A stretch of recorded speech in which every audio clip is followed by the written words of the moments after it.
अजित पवार तुमच्या सोबत आल्याने तुमचं नुकसान झालं का असा प्रश्न मला विचारण्यात आला होता। यावर मी त्यांना उत्तर दिलं की अजित पवार आमच्या सोबत आल्याने आमचं नुकसान झालं नाही, पण 2019ला विधानसभेच्या ज्या निवडणुका झाल्या त्यामध्ये भारतीय जनता पार्टी आणि शिवसेना एकत्र लढली।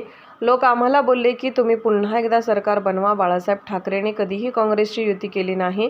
सत्तेच्या लालसेपोटी उद्धव ठाकरे हे काँग्रेस आणि राष्ट्रवादी सोबत गेले, त्यामुळे आमचं सरकार बनू शकलं नाही आणि आमचं नुकसान झालं। अजित पवारांनी वेळीच असंघाशी संगत केली आणि आम्हाला धोका दिला, त्यामुळे आमचं नुकसान झालं।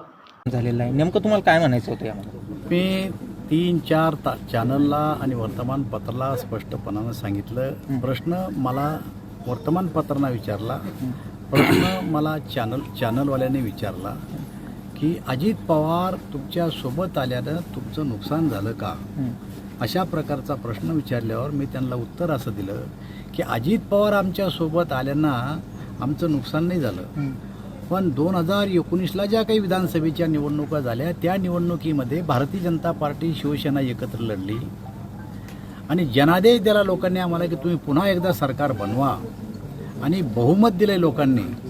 पण सरकार बनवण्याच्या अगोदर निकालाच्या दिवशी दुपारी 2-3च्या दरम्यान उद्धव ठाकरेंनी पत्रकार परिषद घेतली आणि त्यांच्या मनामध्ये काहीतरी किंतु परंतु आला आणि त्यांनी सांगितलं की मला काही भारतीय जनता पार्टी बरोबरच गेलं पाहिजे असं काही नाही, आम्हाला सारे पर्याय खुले आहे।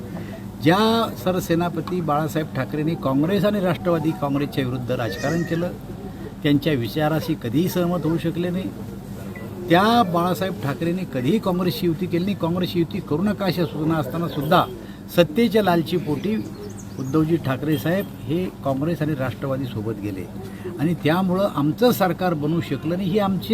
हे आमचं नुकसान झालं। आमच्यासोबत अजितदादा आल्यानं नुकसान नाही झालं, तर त्यांनी वेळीच असंघाशी संगत केली आणि धोका दिला आम्हाला आणि तिकडं गेल्यामुळं आमचं नुकसान झालं असं म्हणतात।